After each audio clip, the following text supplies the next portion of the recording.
everyone, it's Froggy and I'm back again with another episode of Women is All, so let's go ahead and start. Oh, tell me more about her. I've always wanted to meet Yexa the Grey. Yexa Stone isn't someone I could easily discuss. Oh, come on, don't do me like that. Ha! At least tell me if she's strong as the legends say. That's up for debate. Hey, wait! I want answers, damn it! It's like I don't exist to these people. When you've reached the dining room, talks of Yexa coming to Zeneska overshadowed any and all conversations. The women were mostly excited, but the men expressed concerns, except for Zobi, who seemed swept up by Yexa's notoriety. You decided to eat the Yora Majubi, meat imported from the Southern Isles, Culliver cooked for dinner, and head for bed. This became a very Yexa-centric day. I hope things settle down when I wake up. Your dreams are all about Yexa Stone. She appeared different in every iteration, and her personality kept ranging from misunderstood to horrifically straightforward. Couldn't even avoid dreaming about the woman. Here's to a normal cycle.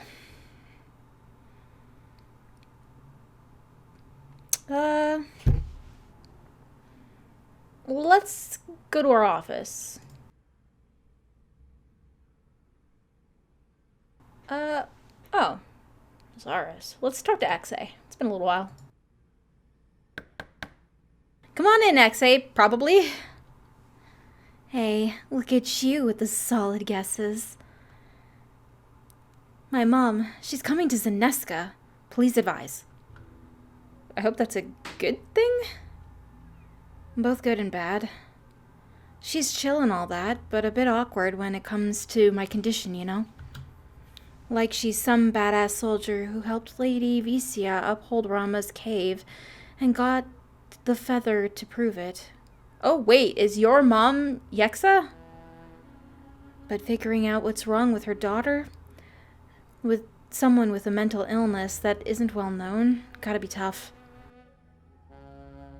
When I'm at my lowest, she's always there trying something, anything, but it never helps, and she knows it. But she loves me, so she keeps trying.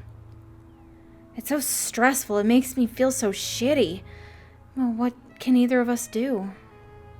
Sorry, I know that's sort of a loaded question for an already loaded topic. Don't sweat it none. I just need someone to talk at. Let's hope for the best and all that happy shit. I mean, I'll do that, but I'll also sweat it. And that's because you're a good person, sweetie. Per usual, the two of you moved the topic away from the heavier elements and onto more spirited ones, until it was time to part ways. Yo, story time's in! Let's do this! Okay, I've been thinking, Earthlings, despite the fact that dark-skinned people are considered a minority over there, look and talk pretty much like us, right? I mean, if you took a good-looking human from there and put it next to a decent-looking Zulian, you couldn't honestly tell the difference from a glance. So it'd be a cinch for a Zulian to, pretend to be an Earthling and infiltrate Earth without anyone knowing. Yeah, that sounds plausible. And I just couldn't help it. A movie idea came to mind. A Zulian goes undercover on Earth, maybe to reveal some inter-canvas terrorist scheme, but in the process falls in love with an Earthling who has no idea she's actually from Zal? A woman or a man? Let's say man. Mix things up a bit. Maybe even a Zulian killed his mother, and so he has this big grudge against Zulians in general. Let me guess. The Earthling is actually the terrorist. Nah, people would expect that, and I kind of really like the idea of people of two different origins coming together and breaking down boundaries and hate and prejudice through the power of love. It's such a classic romantic... Oh, but wait, you're right. What if the audience thinks the Earthling is the terrorist, but it turns out he's not? Yeah, then people would be thinking, I knew this twist was coming. But they'd be wrong. That's perfect, Senna. Leonexa rambled on about how the Zulian women and Earthling man would eventually team up to thwart the assassination attempt against the matriarch visiting Earth and declare their love for each other.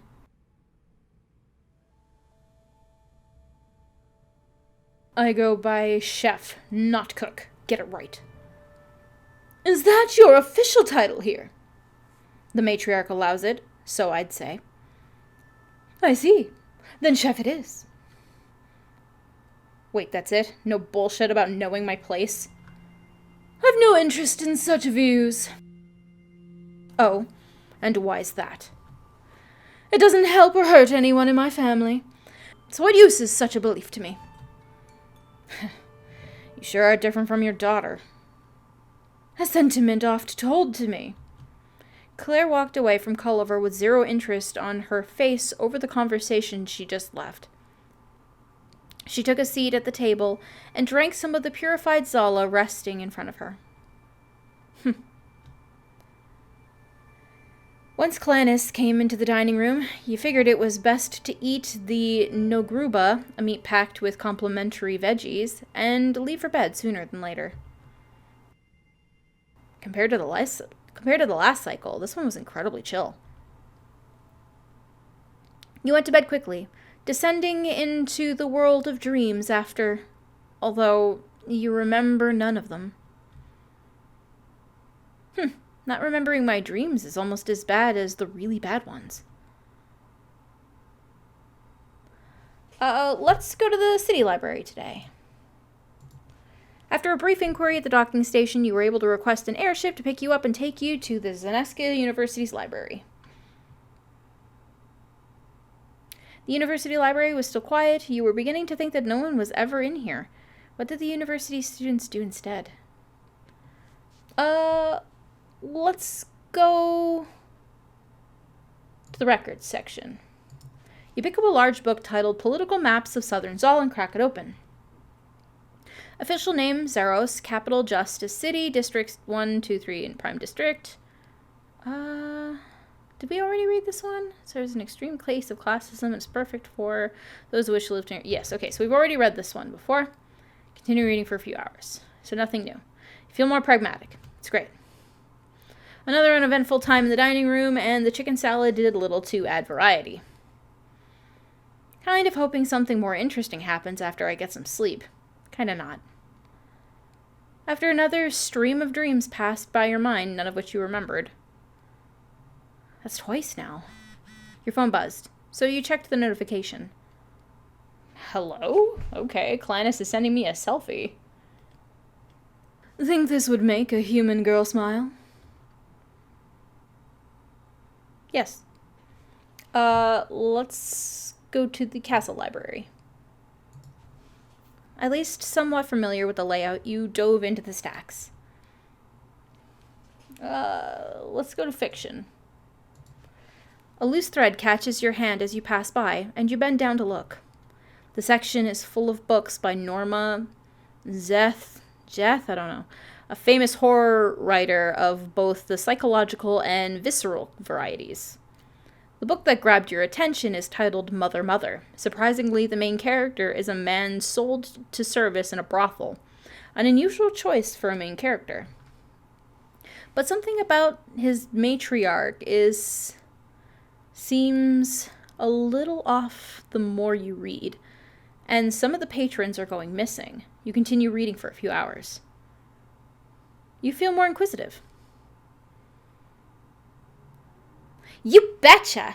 I'm not an apprentice, boo to that, but I'm totally allowed to stick around. But I'm always busy trying to network with all of the potential high-profile investors here. But when I have free time, I'll totally visit your office when I'm not visiting Jenna's. You've never come to my office. What the heck? Seeing you two together feels right. Hey, Zenna. How'd you two meet anyways? Movie ideas. Movie ideas, of course. Oh, hey, while I have your attention, when do you think the garden will open up again? I want to find a muse for a scene. What's your scene? It came to me in another dream of mine. Basically, in the 5th movie I make, the garden will have a secret underground facility, but I don't know where it'd be better or how it'd work. So I want to get some inspiration from the great garden itself. Well, good luck getting in. The military is taking the area very seriously. I wouldn't be surprised if even Vicia was kicked out while they were looking into the garden. Bum deal. Oh well. While I wait, maybe I can get some inspiration from the famous Grey coming in. What was her name again? She's, that super strong one. General Zula's mom. Former General Yexa Stone the Grey. Wait, Lady Yexa and General Zula. Well, we knew this already. Oh, right, Yexa. Please, don't tell her I forgot her name. I'd die from embarrassment. Simply die. I won't tell anyone, jeez. Oh, thank you. I always wanted to spar with her. I've got to see how strong I am compared to a living legend. I mean, I'll cheer for you, but I fully expect you to get fucked up. Hey, me too. The 3 of you walked to the dining room, talking about movies starring Yexa doing incredible feats. When you arrived for dinner, you were given gragan, a unique bread made of solidified clouds and seasoning from both canvases. Ugh. Upon learning the name of the food, Leonixa wasted no time talking about how foods named after where they were first invented were the best kinds. All the pleasant talking brought about a tired spell, and you ended up heading to bed before everyone else. Jeez, I really wanted to keep talking too. You dreamed of being able to continue talking to your peers without fear of fatigue. I'm starting to really hate my dreams. Yeah, they're kind of mocking you, huh? Oh, well, anyways, I think I'm going to go ahead and end this episode here for today. I hope you guys enjoyed it. If you want to see more videos from me, then don't forget to like, comment, and subscribe. Thanks for watching.